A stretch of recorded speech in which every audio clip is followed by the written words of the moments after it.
Hello there. Welcome to the Bohemian Cauldron. I'm Dale Bruning. I have with me Ms. Marcia and Ms. Courtney. How are we doing today, ladies? Beautiful. Oh, Very well, thank you, Sal. it is gorgeous outside right now, and I hear it's going to rain later, so... rain. Is there anything more magical than that? No? Okay, good. I'm glad you can think of nothing. I love putting people on the spot. It is my Anything favorite. more magical than rain? Yeah. Double rainbows in the rain. Oh, yeah. Dancing with ancestors in the rain. Ooh, I like that one. Frolicking in a glen. Frolic. You haven't That's all lived. you, Dale. That's all you, Dale. You haven't lived I'll be until you skipping. frolic. Well, water is a conduit of sorts for spirit. Mhm. So what is better than dancing in the rain? Let's see. What is... I don't know. Wandering aimlessly through the wood. Coming across Pan while wandering through the wood. That works. 80s sword and sorcery movies. Nerd alert. My coffee every morning. Oh, yes. Nothing like Adderall and coffee. Oh, to get you started. Lord. Oh my goodness. So do we want to continue on from last episode and maybe go through a few stories, maybe say a little bit more on where our mindset is coming from, maybe talk a little bit more about wondrous natures of our own divine. Absolutely. All right, do it to it. Yeah, so when hearing Marcia talk about, how she liked to be scared when she was a child and stuff reminded me how with my parents, we lived in Cape Girardeau. My parents are very religious, Baptist as well, but we would go ghost hunting. And my mom got me reading Stephen King when I was 12. My family's very religious, but my mom was also very... I don't even think she's even aware to this day of how magical she is, with different things that she does and a lot of things that are, very homeopathic and just, she's been a shaman in several lives. And it's just knowledge that she's not even really aware of. But we would go ghost hunting in Cape Girardeau when I was a kid, different locations. We actually found a baby raccoon and raised it one night when we were ghost hunting. Which was pretty cool. My father had a kindred spirit with animals, so found this baby raccoon and raised it. But we would always do fun things like that, and I wasn't always scared. I was just very intrigued. And another thing that I had thought of is weird stuff that I would dream about, like you were talking about being a dream walker, things like that. My family has land outside of Rolla, and I still always dream about it a lot, but normally it's covered in water.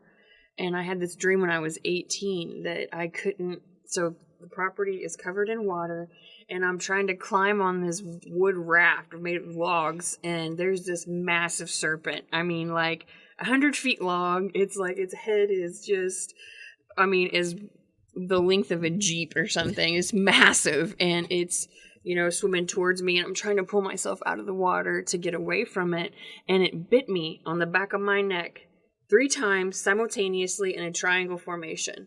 That was and I lived in Salt Lake at the time, and I told one of my bosses about it. I was doing collections for some Mormon film company. Feature films for families. Anyway, and one of my bosses was in New Age, and he was saying how that was a good omen because it kind of freaked me out. I'm like, what is that about? I didn't understand, but it was very deep symbolism in what, I'm tied to the healer serpent of the South aspect.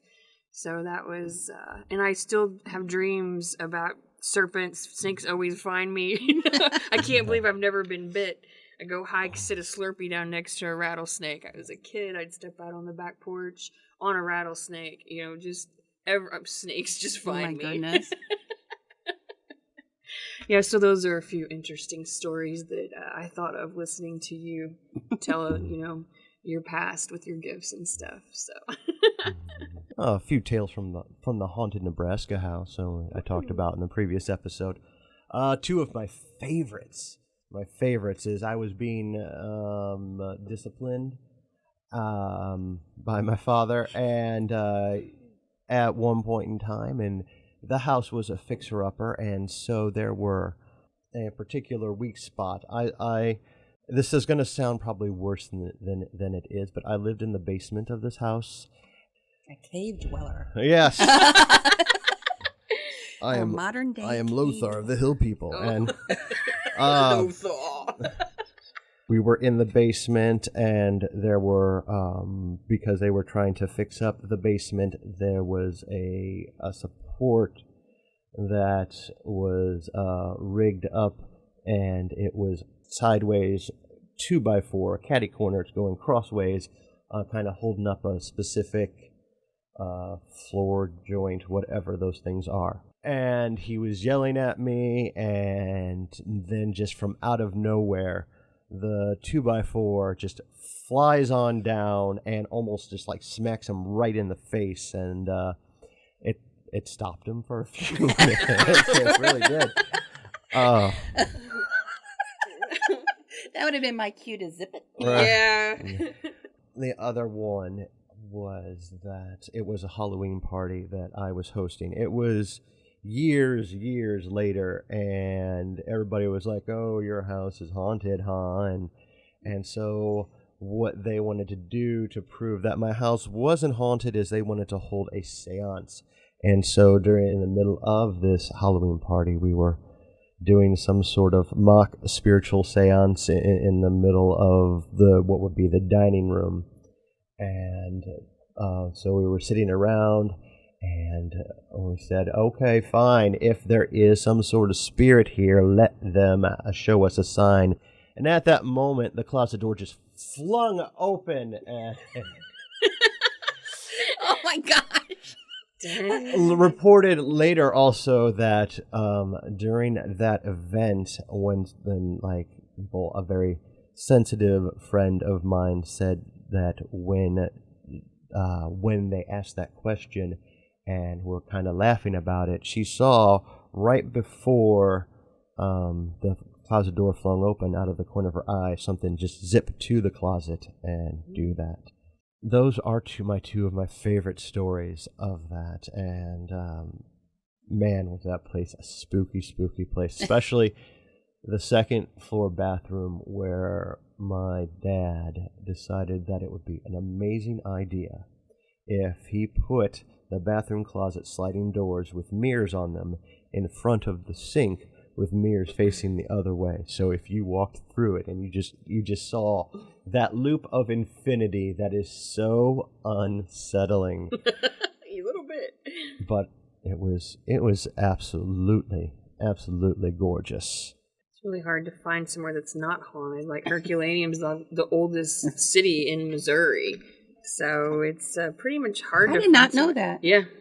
I used to live off of Clinton Drive, and it's on their sign, where they have the Herculaneum sign. Yeah. And it says it's the oldest city in Jefferson County, and there's a lot going on, especially down by the river too.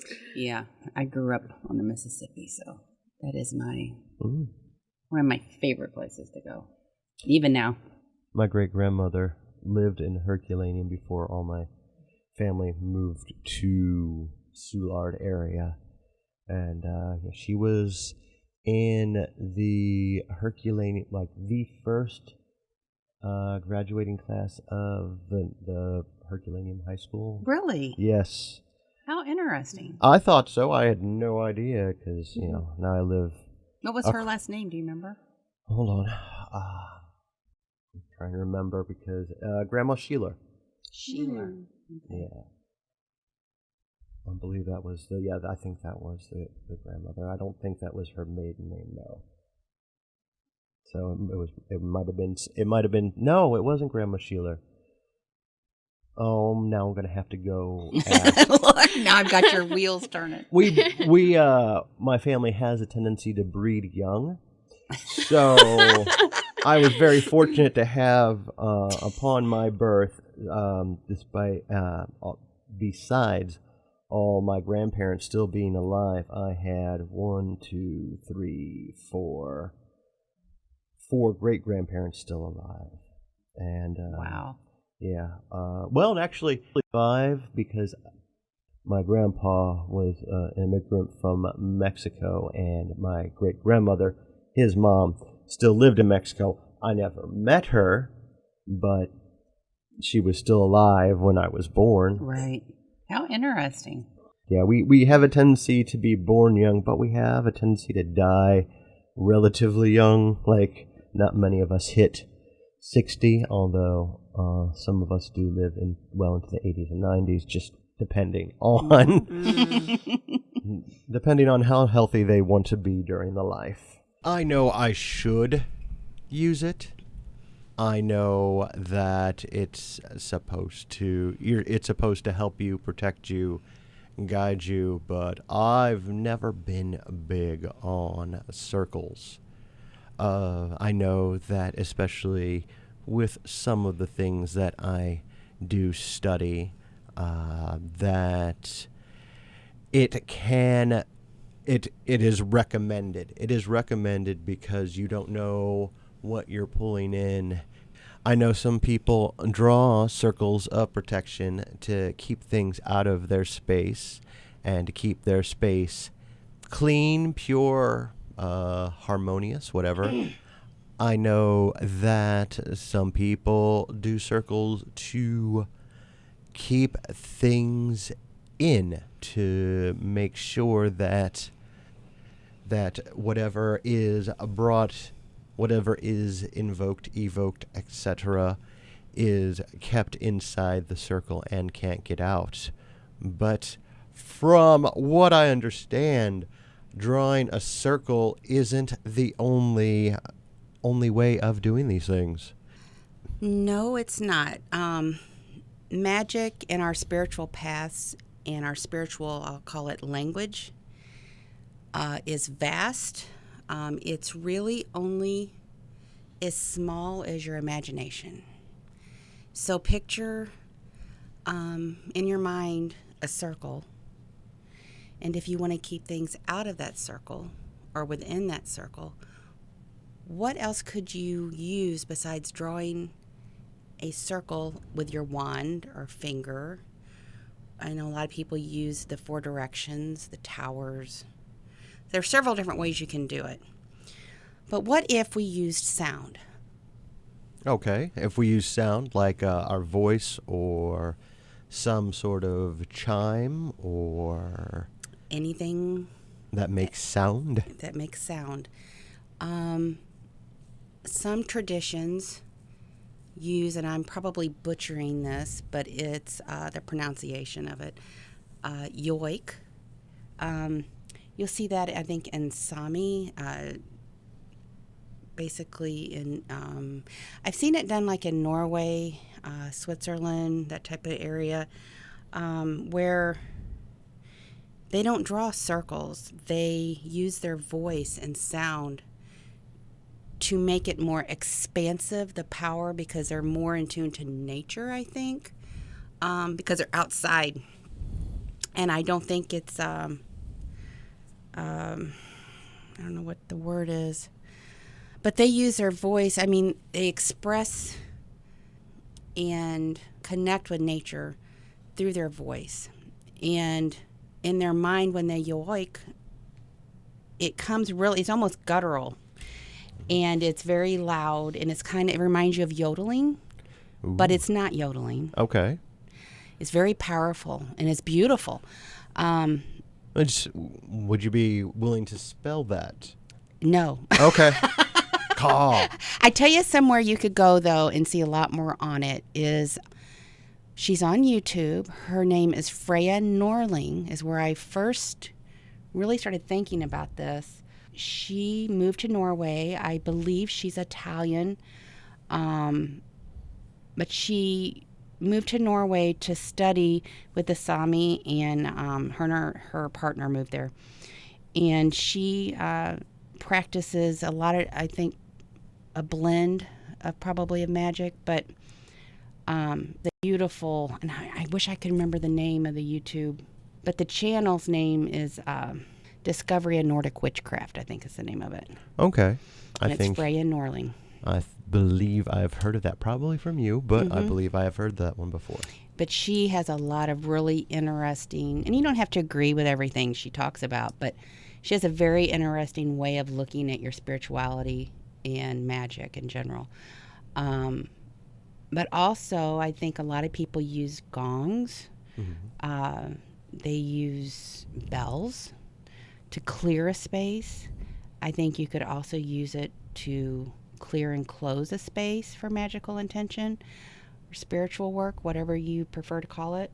I think light gives you can use lighting to give you a more physical focus because it's something you can see. I think there's some other things that we talked about. Something that I've really been digging lately is Tibetan singing bowls. Oh, yeah, they're beautiful. Oh, my goodness. There's this lady on TikTok and YouTube. Let's see, who is it? The Golden Goddess Warrior. Oh, my goodness. All those just, like, put me in, like, if I'm having a bad day, I'll listen to that. It just pushes all the...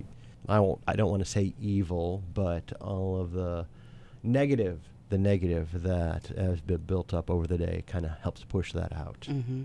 So.